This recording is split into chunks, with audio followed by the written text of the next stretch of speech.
turnout for YPO here out of DC and Baltimore. And I must say, I'm particularly thrilled we're joined by some of the leadership and some members from around our region writ large, and even some from our national leadership. You're always welcome. Our house is your house, so thank you for being here. I've been in awe of YPO generally, but our chapters in particular, and putting together some of the best exchanges, albeit virtually, that I can remember the most challenging historic period of our lives. And I think they've all shared three fundamental things, right? I mean, they leverage the astounding expertise among our fellow members and the unique resources we bring. They combine the profound personal, family, societal, community, and business ramifications of these extraordinary days. But I think most importantly, what we've done well here is we've created safe spaces to get beyond the social media proclivity to oversimplify, finger point, lock us down in self-confirming bubbles, to really walk in each other's shoes and get to the substance as best we can. And I have no doubt that today's discussion is going to be that in all three spirits. You all know Bob's extraordinary biography of service to our country and around the globe. His new book is America in the World, A History of U.S. Diplomacy and Foreign Policy, and has been lauded by the best in global actors who know, right? It's been lauded by Hank Paulson, Secretaries of State James Baker, Madeleine Albright, Michelle Flournoy, General David Petraeus, the Financial Times, Foreign Policy, and goes on and on. All believe this is one of the most important books that they've read in recent years. By the way, we will have books delivered to your homes, and so you will come your way. As always, we'll have availability for Q&A. I'll leave plenty of time. Please use the comment tool, which is a little bit more efficient for me if you could.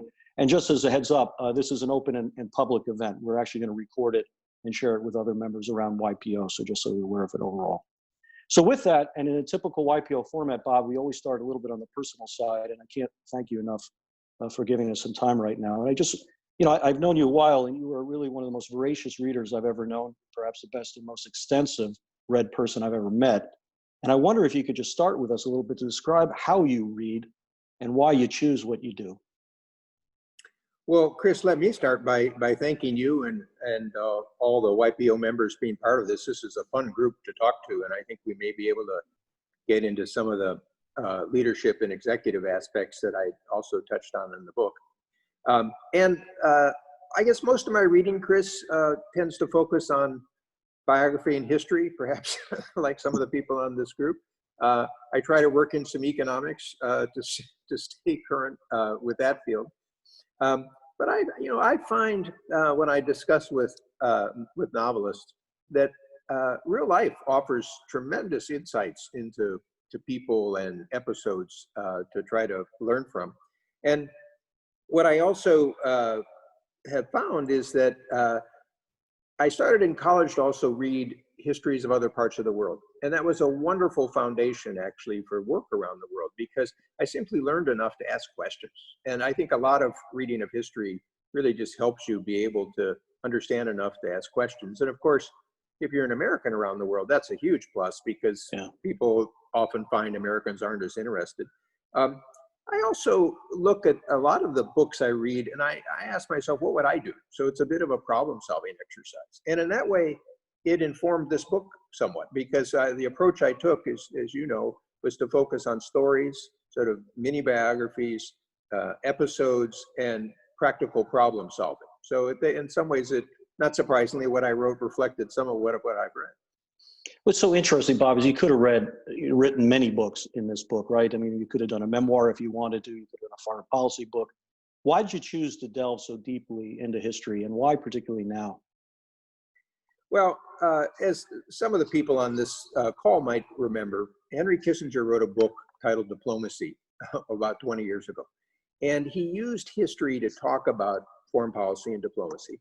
And I very much enjoyed it, but it was very much written from what I would describe as a European perspective. So I've been thinking for years, how could I do something that might draw in the American experience and ideas?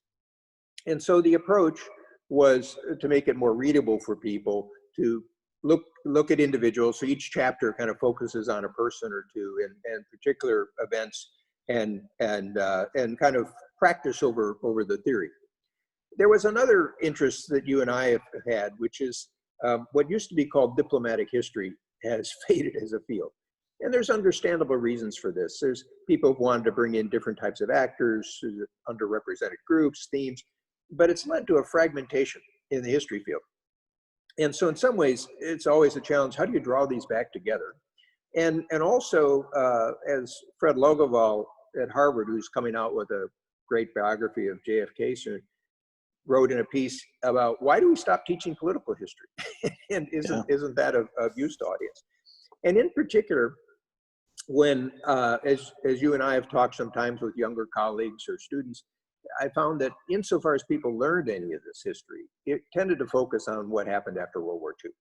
And so they ignore the first 150 years in the United States. And I think there's a lot of interesting ideas and people that you could draw from that. And that led me to one other little insight, which is, not long ago, I saw that former Secretary of Defense Mattis said, gee, we're in a world where we may not have total domain dominance.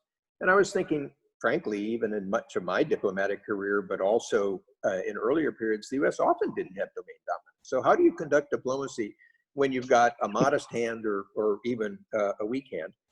And then the last thing, I had some seminars, including one at Harvard, where I was dealing with some true historians, and they kept saying, look, we like the stories, we like the accounts, but keep working in your assessments. So there's a lot in this book about the practical aspects of how you conduct diplomacy. Was history with you? I mean, look, you were in the Oval Office, you were in the State Department, you were obviously at the World Bank at really momentous times of history in the making.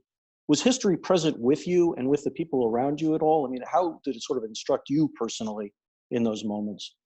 Well, as you know, I hired you in the State Department in 1989 in part because you like history, so that was a plus for you. some days, Bob, some days. So yes, but let me give you some particular examples. One, as you know, during that period, 1989-90, we had German unification. And in some ways, because it worked relatively well and went relatively quickly, it sort of slipped past in history. But one important thing to recognize is as we were approaching that as a problem, we had a strong sense of the historical context and sort of the strategic. So let me be more particular. Some of the debate after that sort of focuses on, well, what about the Russia question? Well, we were keenly interested in the German question. The question after 1871 of a united Germany had led to some traumatic events for the rest of Europe. So if we were going to unify Germany democratically, how would we do it to deal with some of the anxieties in Britain or Western Europe or Eastern Europe or the then Soviet Union? And one of our strategic insights was to draw on the historical experience of the transatlantic system created from 47 to 49, NATO, the European sort of integration process. A second example, as you know, I've spent a lot of time working on North American issues, and I believe NAFTA is a cornerstone of a much deeper relationship. So the insight there was, while we wanted to encourage integration, one has to recognize that all three countries of North America are deeply sensitive about their sovereignty and independence. Mexico, of course, having lost a third of its territory, you need to have that sense of what the Mexican perspective is if you're trying to draw a closer integration.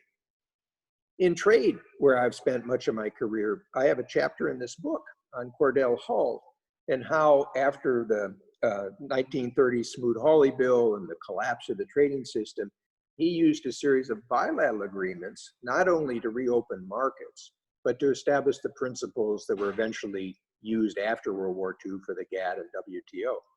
Well, you may recall, when I came in as trade representative in 2001, you'd had the breakdown in Seattle. I used bilateral agreements along with the global negotiations to create some competition in liberalization. And also the perspective of history of your counterparts.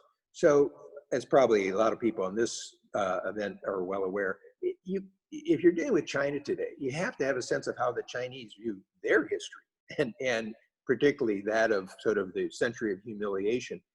Not that it's always correct history, but it's the perception. Or in another distant part of the world, in 2005 and 6, I was trying to deal with the genocide in Darfur and the problems in Sudan. And you can't understand that issue unless you have a sense of the history of the creation of Sudan, the center and the periphery. So in my mind, history kind of runs through any approach to a problem and offers you insights. We've talked a lot about kind of two contrary aspects of the use of history, and I want to delve a little bit more into the book, which is that frankly, just too few Americans, frankly, too few people in the world really understand history. That's problem one. But then there's a counter problem, which is that sometimes people overreact to history. It's like Mark Twain never said this, but he's often credited saying, history doesn't repeat itself, sometimes it rhymes. We shouldn't just follow history deadly. I mean, how should leaders navigate this kind of counterbalance? Well, I think the challenge, and you referred to this, it's natural for people to use analogies, but analogies can also be misleading. So one of the problems I discussed in the chapter with LBJ was the power of recent historical analogies as they were thinking about deepening the involvement in Vietnam in late 64, 65. But there is a book you may know of written by a great historian, Ernest May, and Richard Neustadt, who wrote about presidential power. It was called Thinking in Time. Time, yeah. Book's a little dry, but one of the important insights is what history really helps you do is ask questions, to think about things. So, I mean, for a lot of the leaders on this call, think about this. If you're presented with a problem, don't you want to start out by knowing what have people tried before? What worked? What didn't work, right? Don't you want to have a sense of what are the processes or the institutions or the markets? You know, where are some of the context for dealing with the problem? What about the people you're dealing with and kind of their history and their outlook, or the tools you have, whether economic, military, technology of another nature? And then the challenge is to take those questions and try to connect the dots, see patterns in different ways. So I think one of the benefits I've found of history is not the direct on-off analogy, but trying to understand the relationships of items to one another. And a key one is to expect the unexpected. I mean, so the role of contingency and chance in all your businesses, and certainly in history, is absolutely critical. And this is a point that Ernest May makes, is that, you know, we tend to try to understand these events as sort of straight line, but of course, the real world of history is discontinuities, not a straight line. I want to dig a little bit into the book because you have this kind of this sweeping view of the whole history. You surprised me how you began it. You began with Benjamin Franklin, which I'm not sure I necessarily would have guessed. Why did you start there, and what does it instruct us today? Well, Benjamin Franklin is a wonderful character, as Walter Isaacson's biography showed. But in addition to the color of that story, if you reflect back on what he was dealing with, let's consider if these issues are applicable today. He was trying to move from war to peace, which is an issue that's been a challenge for us across 200 years. And in fact, he was trying to move from peace to a reconciliation. He wanted relations with both Britain and France. Second, he had a relatively weak hand. So this is a good case of how you deal with a problem without overwhelming power. On top of that, he basically invents public diplomacy. When he goes to France, no one knows the United States, but Ben Franklin was famous as a scientist. And he develops a persona, which you see how different it was from his time in Britain as kind of the frontier philosophe. And it becomes part of the style of France. And of course, as a former publisher, he's quite good at also using the press to kind of promote his position. Then on top of that, he has a challenge that probably all of us have had, which is he had to work with others on a delegation. So he works quite effectively with John Jay, but as he mentions about John Adams, you know, always an honest man, sometimes a wise one, and in some cases, absolutely out of his mind and out of his senses. And so that's a challenge.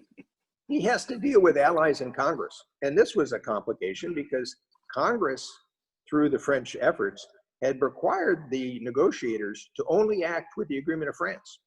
And so the American team, including Franklin, agreed to negotiate with the British without the French, and so they violate that. But then at the end of the day, Franklin is going to need to get another loan from the French. So there's this wonderful letter that he writes to try to sort of explain the circumstances in a way that maintains the friendship. And then also, you know, this is a reality we've seen to today. At the end of the success, he's approached by Henry Lawrence. And for those of you that have seen the Hamilton musical, this is the father of John Lawrence, the friend of Hamilton. And Henry Lawrence says, you know, don't you expect a wonderful reception in the United States for this deal? And Franklin says, you know, the history of peacemaking is somebody's always unhappy. And I personally think, you know, blessed are the peacemakers only refers to the next slide. So it sounds pretty modern if you think about incidents today. But, you know, what I partly tried to also do in this book was draw out some of the incidents that people wouldn't necessarily have thought of. So take the Civil War. You know, there's lots of books about generals and battles and social effects and slavery. Very few books about the foreign policy of the Civil War. We just sort of assume that away. Well, what if Britain and France had intervened? What if they had recognized the Confederacy? And this was a huge problem for Lincoln and Seward from the start, because the outgoing Buchanan administration had basically communicated secession is a done deal. You know, this is, and that's what, of course, what the view was in Europe. And so they had to have a challenge. They had to create a sense of threat, that it would be cost Britain or France to recognize, but not go over the edge, not create, move beyond what Lincoln referred to as one war at a time. And so I talk about some of the incidents that deal with that. I talk about one of the other interesting dimensions was when the Emancipation Proclamation comes out, Lincoln hopes that this will also reset some of the public thinking in Britain because of the anti-slavery movement. The first reaction of the British government, remember, they've dealt with what they call the Indian Mutiny in 1857. They say this is a terrible thing because you're encouraging an insurrection of people. But over the coming months, Lincoln and Seward worked the British press. There's a letter of the laborers of Manchester talking about the anti-slavery cause and others. They start to develop the Anglo-American public opinion. Or another one, Teddy Roosevelt, we tend to associate with American power. San Juan Hill, Great White Fleet, strengthening America. My story in this book is how he mediated the Russo-Japanese War and the first Moroccan crisis. And he was quite an excellent mediator. There's a lot to learn about kind of how he got the Nobel Peace Prize, right? Yeah, that's exactly right. So the book is full of episodes and people, and they're interesting in their own right, but I hope there's some insights there for people who either are negotiators or leaders. One of the insights that obviously you lived and the people you work with lived, and I think the book is essentially an argument for,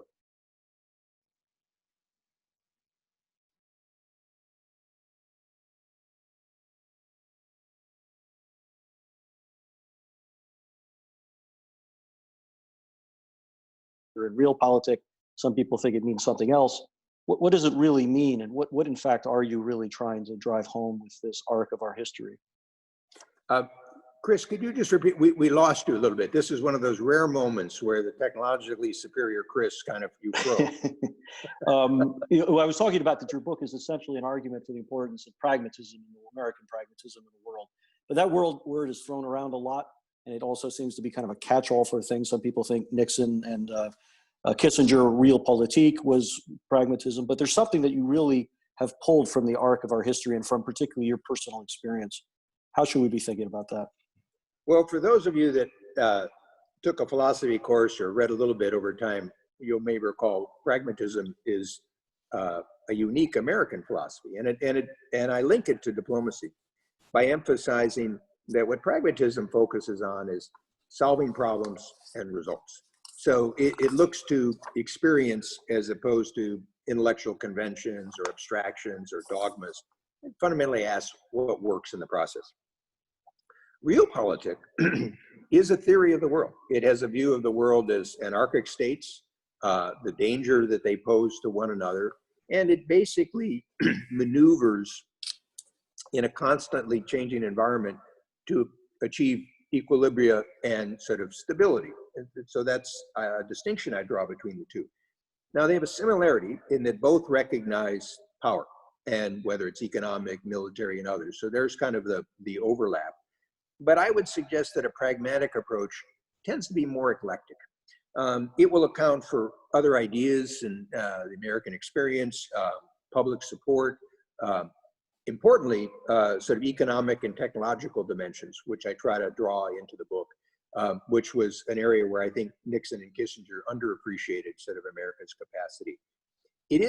They are similar in that they both aim for imperfect results in a far from perfect world, but I would suggest that pragmatism has a more optimistic streak because it looks at history as trying to offer insights on how we can do better, as opposed to sort of acceptance of timeless obstacles. And that's part of one of my themes in the book too. What can we learn from these stories to do better? Well, we're living in these, I mean, every time is an unprecedented time, obviously, almost definitionally. And when you're in them, you think they're unprecedented. But the term seems particularly apt right now. In this order we were raised in, the alliance structure the last 70 years, this call for pragmatism, does it really work today? And how should we be thinking about it and what's really going on around us with COVID and these kind of actors pulling in different directions that we might not have predicted a few years ago? Well, I know each generation, and frankly, it's the nation of the natural order of the current media believes they invented the world. There's a lot of things that persist. But one chapter I added in particular that I thought would fit the age was I do a chapter on a man named Vannevar Bush. And for those interested in science policy, this will be a familiar name. But for other people involved with foreign policy, this is not a common feature. He, in some ways, is the godfather of an American diplomacy that tries to leverage perpetual technological change. I open that chapter, and you can't make this up. This is July 1945. He's associated with three events. One, that's the test of the atomic bomb in New Mexico, and he's the primary liaison with Franklin Roosevelt on that. Second, he launches this report called Science, the Endless Frontier, which he had gotten Roosevelt to ask him to do, and really creates the basis for American science policy after World War II, the connection of basic research by the government, universities, private sector. What at Stanford is called the triple helix system, and in many respects, this is the contrast with the Soviet system. But third, he writes this article in the Atlantic magazine, as I recall, where he imagines a Memex machine. And in a sense, you recognize this is 1945. What he's describing looks a heck of a lot like a personal computer. Well, this is a world in 1945, we're just starting to move to big computers. And then it turns out that a young radar technician going off to the Philippines encounters a reprint of this article in a Red Cross library on stilts. And he's motivated to become one of the devisers of the first personal computer. And one of the graduate students for Bush is the founder of Silicon Valley and the provost of Stanford. So it's a wonderful way of connecting kind of the science issues. But it also, in my mind, had another dimension. Number one, obviously, science policy is critical to a competition with China today. But if you think about pandemic or climate change, the broader issues of how you connect science with public policy are very much with us these days. But also take the more traditional ideas that I talk about with alliances and trading systems. Well, we're seeing those under pressure these days. How do you imagine the world's going to work if alliances deconstruct or if the trading system sort of breaks apart? Or if you want to take that sort of one step further, in the Cold War stories in the book, a key question is, does the United States put its alliance relationships before reaching out to Moscow? How did that combination work? And that's partly the story of 1989 and the US-German relationship. Well, I would argue today, in dealing with China, our first order of business is to get our alliance relationships in. Not only in the Pacific, frankly, but I think Europe's going to be quite important in this. Or let me give you one other example that I think very few people have thought about. I have a chapter on a man named Charles Evans Hughes. And he was quite an interesting individual. He was governor of the state of New York, Supreme Court justice, runs against Wilson in 1916, loses California only by 3,800 votes, and otherwise would have been president. So Harding makes, and he later becomes one of the most successful chief justices of the Supreme Court. But Harding makes him Secretary of State in 1921. Well, remember, this is right after Woodrow Wilson has failed with the Versailles Treaty and the League of Nations. And the Senate's response is, we don't care who's Secretary of State because we're going to run the show anyway. And it turns out that he uses this Washington Naval Conference to kind of pick up on public opinion about naval arms, budgets, but he links it to regional security. And a lot of people who looked at Hughes ignore the critical dimension of trying to connect it to the regional security arrangement in Northeast Asia. Well, as I allude in the book, if you're thinking about arms control today or North Korea, I don't think you can do so effectively if you don't think about its connections with regional security. And similar, take an event in the news today. I think one of the problems with the Obama-Iranian nuclear deal was it wasn't embedded enough in a regional security strategy. And what you see going on right now with the UAE and Israel, and if others join in, that could create a regional security arrangement on which you could connect the arms control issues. So you can decide whether those cases give you any guidance for today. As I suggest, direct analogies, always difficult. Questions to think about, very relevant. Let's talk, in fact, about a case study of today further, and a deeper one that I know you've given as much, if not more, thought to anyone I know. And I think history has been used completely all over the map on it, and that is China right now, right? I mean, there are people who refer to Graham Allison, who loved your book, but from the Kennedy School, who wrote a book about the Thucydides trap, which is suggesting that whenever new power rises, the risk of war is very great, if not inevitable. People now throw out all the time to give up on China. Cooperation has failed, is suggesting that China no longer wishes to engage on mutual terms. Needless to say, America first ignores the autarky days of the 1930s. And as you alluded to earlier, there's almost an utter lack of understanding of Chinese history from their perspective here. When you think about what you just framed for us about the book overall and your experience, is there a way to think about China in a different way than we're being pulled in the directions right now? Well, I hope so. People will look at this from different perspectives, but let's start out with the historical side. If I think about U.S.-Chinese relations over the course of a couple centuries, there's three themes that stand out. One, the commercial opportunity. So one of the points in my book and in Michael Green's book is that the Empress of China, the sails in 1784 with ginseng from Appalachia, and makes a huge profit. So from that point on, America sees China as the great China market, and sort of often maybe shining a little bit over the horizon, not quite reached. But to be fair, China was the largest source of U.S. export growth for 15 years prior to the Trump administration. So big economic opportunities there.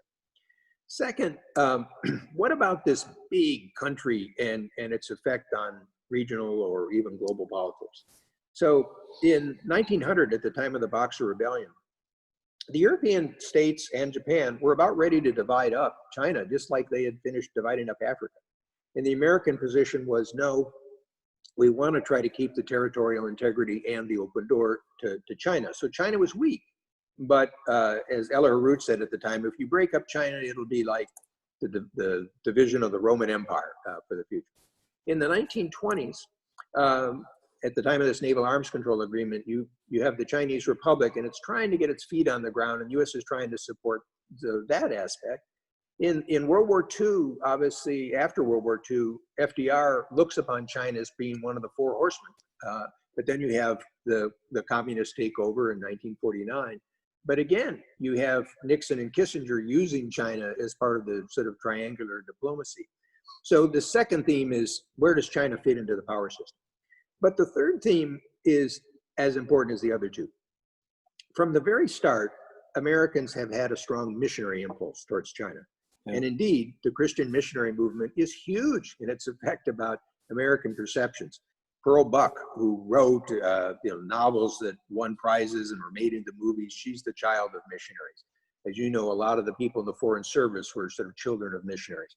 So for 150 years, we've been trying to convert the Chinese, either to Christianity or small R republicanism or capitalism.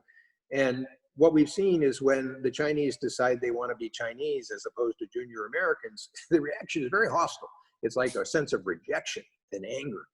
And so you saw this in the Boxer Rebellion, you saw this in 1949, you saw it in 1989.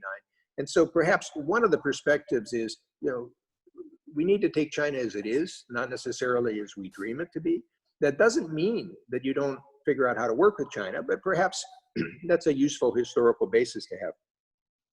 The next point would be, and this runs through American history, in dealing with a potential challenge, we have to focus on strength at home.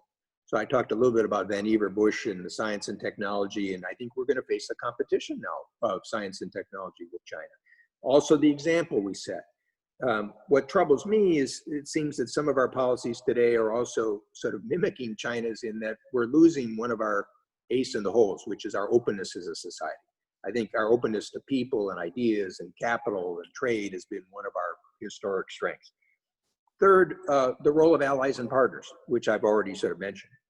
Fourth, what's crept into the current debate, and I think this is quite risky, is a new conventional wisdom that cooperation with China failed. We tried, but it didn't produce anything. And I wrote an article in the National Interest earlier this year, the March, April edition, where I really kind of detail whether it was proliferation policies with missiles and nuclear power or weapons, Iran and North Korea. On the economic side, China being the largest source of global growth, no longer manipulating its exchange rate, moving its current account surplus from 10 to 0.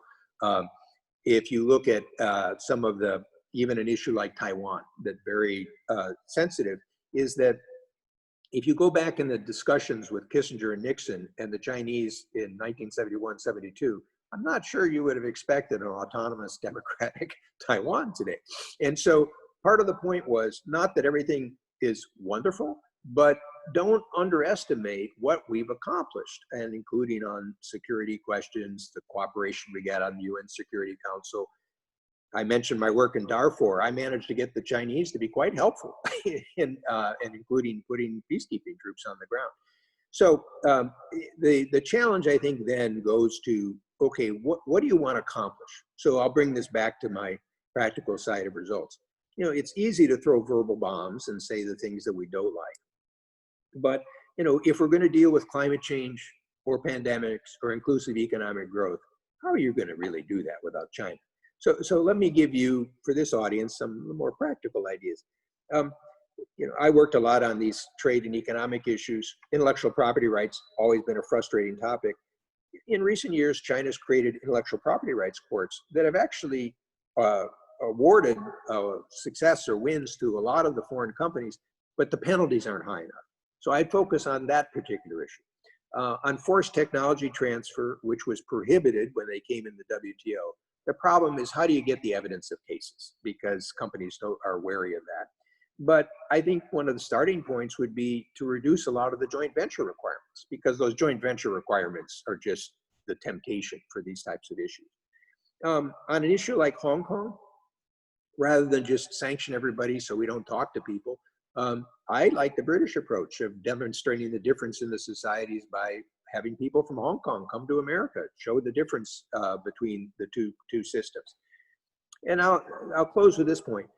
I have a chapter on Ronald Reagan and kind of how he used the combination of oratory and ideas with negotiation with Gorbachev. And I think we should always stand with the power of freedom, but it's best to try to use democracy as an aspiration for people as opposed to a club to insult them with. So we could talk about this more if people wish, but we're in a free fall with this relationship right now. And it's not so clear where the bottom's going to be. And that's a dangerous position to be in.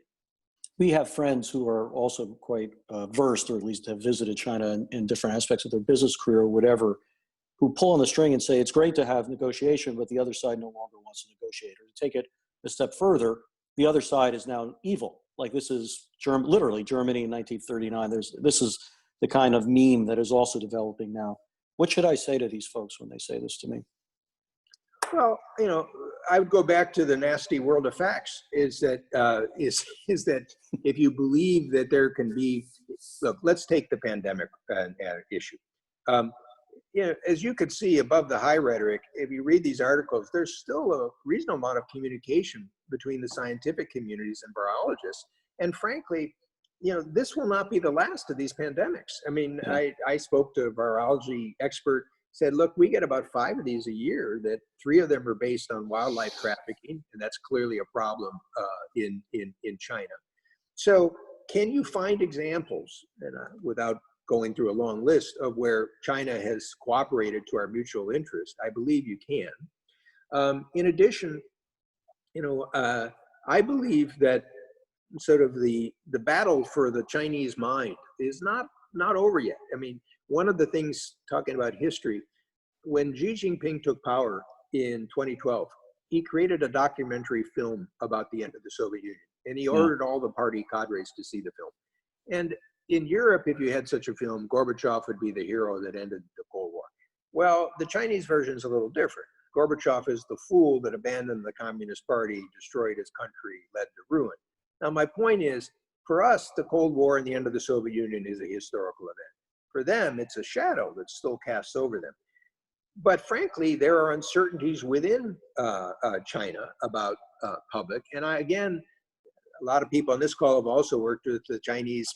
I think there's opportunities to still affect that society. I think that some of what you're seeing from Xi is his own insecurity.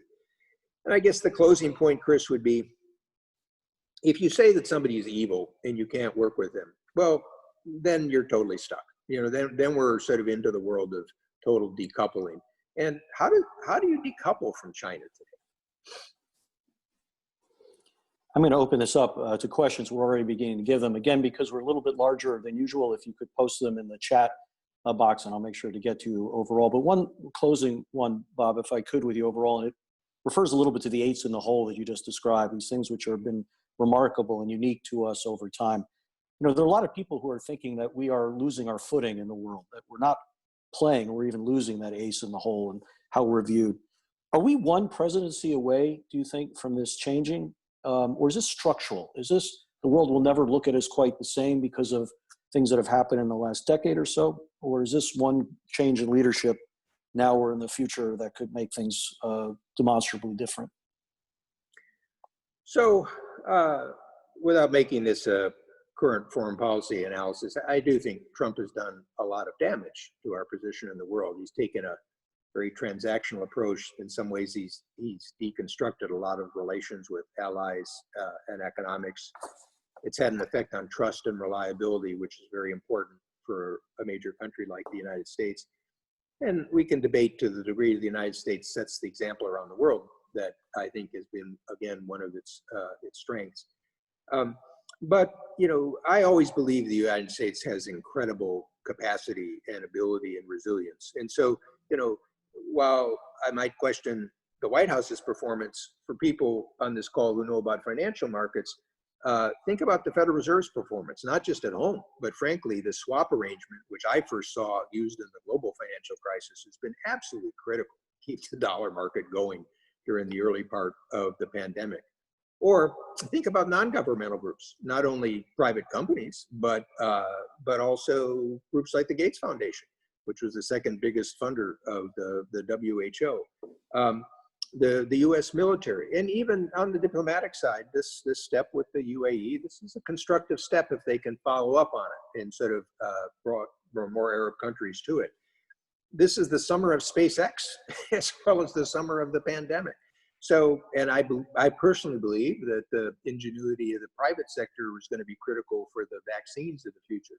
So I don't believe you can go back to the past. The system always has to be dynamic, as it is in the business world. But I think the question is, how will we use the relationships, the partnerships, and our capacities on issues like biological security? So not only this pandemic, but what's to come from it. Environmental and climate change and sort of energy issues. The digital world, everything from cybersecurity to, as you know, much better than I do, the great opportunities out there. Inclusive economic growth, immigration, which I believe has always been a historic plus from the United States. If you think about those issues, perhaps add in some of the regional security and nuclear arms control issues, that would be a pretty good agenda to focus on with your allies. That I can imagine having a good sort of retooling of our relationships with Europe as well as our Asia Pacific allies. And then on top of that, you face the question, well, what about the future of free societies and how do we deal with China together? So I can imagine sort of that, but that's for the American people to decide and for the next administration to determine. I'll add one more point that is a little contrarian that maybe this group will be interested in. If Biden wins, there's obviously a huge interest among the people around him about shifting on foreign policy. But I would keep in mind that President Biden's going to face a huge domestic agenda. He's got the pandemic and the healthcare system, inclusive economic growth, immigration, energy and the environment, racism issues. And for people that study the American political process, you have to set priorities. So in the Reagan administration, as you may recall, when Secretary, then Chief of Staff Baker goes to Reagan, he says, you have three priorities: economic recovery, and economic recovery. And I think one of the challenges, if you look back at either Carter, Clinton, or Obama, even if they had Democratic Congresses, how they managed those first 2 years really affected their politics going forward. In the case of all three of them, they suffered some difficult blows 2 years later. All of which is to say, I think a President Biden has more legislative experience than anybody since LBJ. He could may be quite effective at that, but it depends on the composition of the Congress and what happens to the Republican Party. But he's going to have limited time internationally. And so the idea that he could, although he enjoys international relations, spend all that much time on these topics, I think is questionable. And so one of my suggestions would be to leverage off the domestic agenda. If you do something on immigration, connect it with your North American and Mexican policy. If you do something with pandemic and biological security, expand it as Bush 43 did with a program like HIV/AIDS for Africa. If you do something on climate, don't just rejoin the Paris Accord, but think about how you could expand this for developing countries with soil carbon for Africa, or different technologies for developing world, or forestation and avoided deforestation. So I would try to leverage my agenda domestically, internationally. I think one of the key things, if he does win, will be the importance that he has around a disciplined White House staff to sort of deal with these priorities. The Chief of Staff, the NSC positions, these will be very important because the expectations will be extremely high and the demands will be high. Victoria Espinel asked a question that goes right down the sweet spot of part of what you've said, which is kind of the domestic politics of all of this. She asked, how do you overcome the current anti-China bias and get the public support that is needed? Because isn't public support a precondition of having more cooperative relationships with China and more broadly? Well, it definitely is. Again, one of the traditions that I emphasize in the book is that you can't conduct foreign policy unless you get congressional and public support. And here it's interesting, for those of you that watch Public Attitudes, the sort of the drumbeat of anti-China did affect public attitudes. It took a while, and now they're quite negative. But if you find basis of cooperation with China on some of the topics that I mentioned, you know, Chris, as you know, with Baker, we always emphasize success breeds success. The Trump administration took 3 years, raised a bunch of tariffs. The end, they did a bilateral trade deal that basically is a purchasing arrangement, and it's only being half fulfilled. Could you work with the Chinese to start to bring around the business community on creating some success? I gave a big speech to the U.S.-China Business Conference earlier this year, or late last year, and I discovered there's some pretty deep anxiety in that community about kind of how far we're going in this process. If you could do this with allies, if you could get cooperation on the pandemic and what follows the pandemic and learning, you know. So one of the sad things about the whole attitude towards China was, you know, the Chinese don't want these viruses to spread. But if you indict them and then say, we'd like to have an investigation after we were going to insult and indict you, what response do you think you're going to get? But could you have approached them in a way where there's a sense that, look, together we have to figure out how to deal with this problem? I think you would have got a much better response. So it won't be done overnight. In my own sense is the Biden administration, you know, they're going to also have their sensitivities towards China, including on the human rights and democracy issues and Uyghurs and Hong Kong and others. But they want to be more multilateral, but it's a fuzzy concept. So I think this will be important on how America's partners align with the United States to try to approach China. So it'll take some time, and that relationship will not go back to what it was before, in part because Xi has also taken China in a different direction. Ram Karabsani actually picks up on that, both from a domestic communication, political perspective, like you've been talking about, but frankly, just in the practicalities of global engagement. China hasn't made it that easy on us either, right? So what is the impact politically, economically of China taking over Hong Kong? If you were still in those roles, how would you process that in a way to figure out how to have this more constructive engagement that you've talked about today? Okay, so let me again set the context a little bit before going to what I would do. You know, the point we mentioned about Chinese history is very important. For China, you know, Hong Kong is a British colony, you know, from 1839 and 40 is part of this century of humiliation. And there's no way that they were not going to reabsorb Hong Kong. And this is something that Thatcher had to decide when she made the agreement leading to the 1997 turnover. I think because of the points I mentioned about Xi's concern about loss of control, that the fear in Beijing about not only the democracy movement, but what they feared was a separatist movement in Hong Kong, prompted them to act in a way that was heavy-handed, and doesn't surprise me kind of that they're trying to intimidate the people of Hong Kong. But then the question is, what is our best response? And I, as I said, I think there's twofold. One, if Hong Kong gets treated like the rest of China, well then understandably, our economic relations with Hong Kong should be like with the rest of China. You can do that in a transition over time, so it doesn't have to be extraordinarily disruptive, but we should face that reality. But the best thing we can do for people in Hong Kong is to allow them to come to the United States or Britain or Australia. You know, this is where, you know, the anti-immigration policies of the Trump administration conflict with its supposed belief system. I mean, you know, if we have 1 or 2 or 3 million people come to Hong Kong, you think it's going to be so bad for the United States if they come to America? I wouldn't mind. And frankly, what a better way to distinguish the nature of the two systems. Yeah, for sure. I mean, I have a friend in Singapore who you know, who once said to me, the best thing that's happened to the Chinese AI industry has been our immigration policy, because we've effectively kept the talent all over there. It's just amazing overall. And by the way, one other point that people on this call may be more familiar with that other Americans aren't. I've encountered this in some of my companies. The rising anti-Chinese sentiment towards Chinese Americans is a disturbing thing here. It's a problem. And it's real, by the way. I have many friends who've been talking about it on the West Coast and beyond. As we've been thinking a little bit about the domestic politics, there is the global structure. Mike Galvin, who is very appreciative, by the way, of you being here today, has asked an interesting question. He said, so many of the institutions that have been so powerful in the way that you have articulated in America are 50, 60, 70 years old.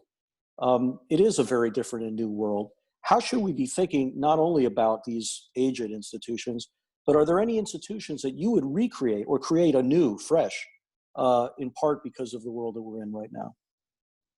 Well, I think one has to always think about adapting institutions. And remember, we're still in a world that is heavily driven by the nation states. So there's been a lot of discussion about the WHO as an institution. You know, you can complain about the WHO, but keep in mind the WHO reflects its members. And the members didn't want the WHO to have some of the authorities that people now say, how come they didn't investigate this or that?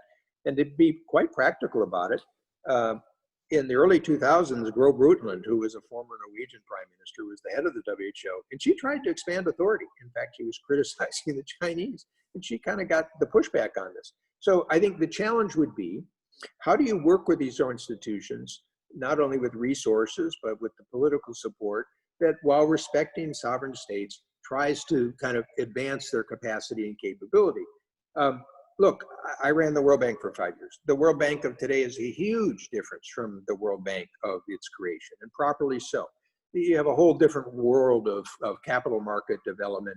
A lot of what the World Bank now does is it's a knowledge center, and it uses its financing as a catalyst in creating sort of different markets and sort of transfer from different parts of the developing world, sharing sort of best experience. So NATO had a role in the Cold War, and it had an evolved role sort of afterwards. And I believe part of NATO's role today will be to deal with cybersecurity issues, but also deterrence of the types of hybrid threats that Russia proposes. So on the one hand, there's always a challenge when you create a new institution. I mean, one that sort of did evolve was the G20. And I was very involved with the G7 and G20 in my government career, but also at the World Bank. And Chancellor or Prime Minister Gordon Brown in the global financial crisis used the G20 quite effectively to try to create an international response. Not that everything, you know, worked beautifully, but if you tried to get the G20 to deal with an issue today, it would falter. And again, a lot of this becomes granular, and people on this call have run businesses. They understand this. Let me give you an example from that financial crisis. A lot of the bank regulators, 2008 and 9, decided, okay, we have to get the banks to rebuild their capital. We need to sort of lessen the risk. And so one of the effects of this that I discovered at the World Bank and my colleague Pascal Lamy discovered at the World Trade Organization was that they were changing the requirements for trade finance and was having a devastating effect on the developing countries without necessarily fully calculating the risk profile. So this was a good example of where two institutions, WTO, World Bank, can use their experience and data, connect it with some of the banking system, and we got the bank regulators to adjust this so you didn't have a counterproductive negative multiplier effect in the developing world. So I mentioned the swaps for the Federal Reserve. A lot of this is practical, and having a sense of kind of how you can make the system sort of work better. At the end of the day, as you could tell, I believe this is going to be a network model. It's not going to be a hierarchical model. It's not going to be a unipolar model. It's not going to be a bureaucratic model. But you do need people that will continue to sort of innovate and, as my book talks about, try to solve problems. Marla Blow takes a very particular incident that in fact may have multiplier incidents, not only in its region, but frankly, just because this catastrophe that we're wrestling in COVID may go on for a while overall. And that is what just happened in Beirut, which is effectively now, if there was some doubt about it before, we have effectively what seems to be a failed state there. How do we think about a situation like a Beirut and the possibilities in the world out there that we may be seeing states themselves that are coming under foundational pressure? How should we think about that framework in the world that we're going into? Well, I dealt with this issue. It's an interesting part related to the World Bank. One of the priority areas I wanted to work on was failing or failed states. Because what I discovered from my own background is that the economic profession would take one approach, the political governance profession would take another approach, the security profession would take another approach.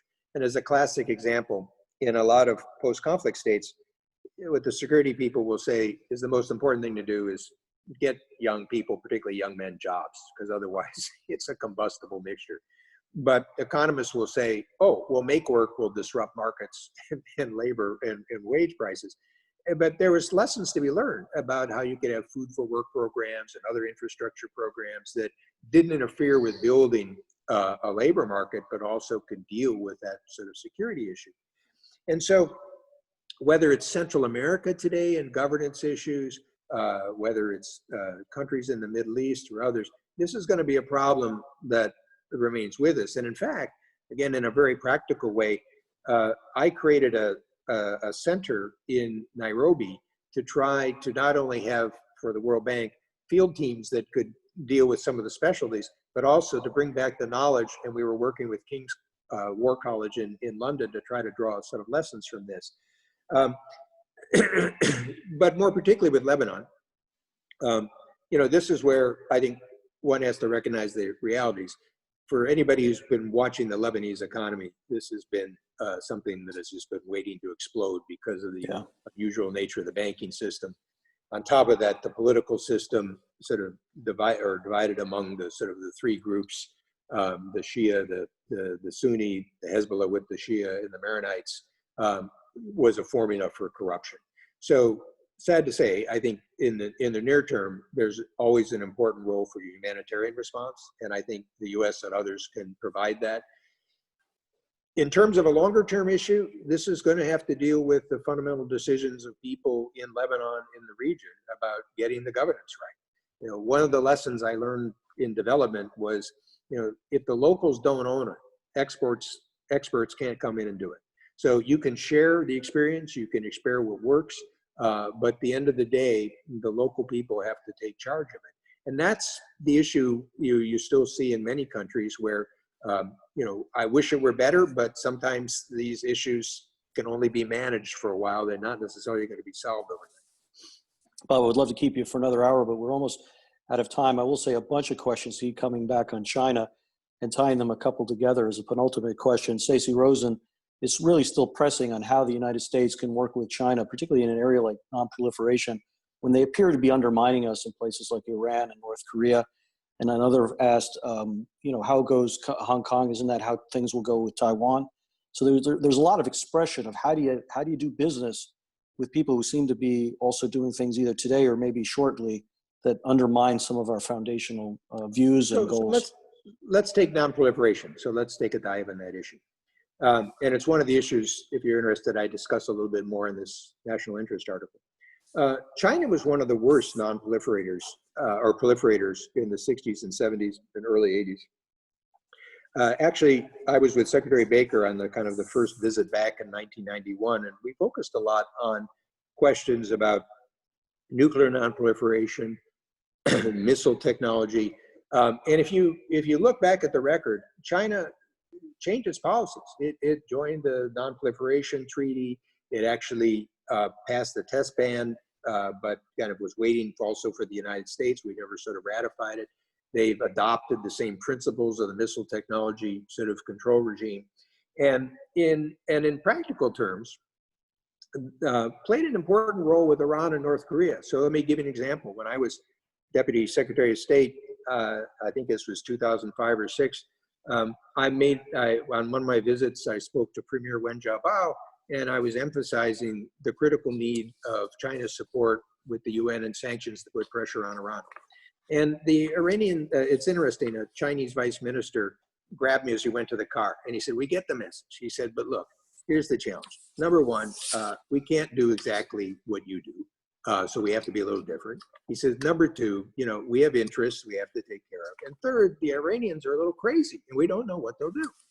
And I said, excellent, because now what we're moving into is not only a discussion of doing this for the United States, but we're asking, where are China's interests? And I said, what do you think will happen to China's energy security interests if Iran, which has not accepted Israel's right to exist, develops a nuclear weapon in the heart of the Middle East? I said, how is that going to serve your interests?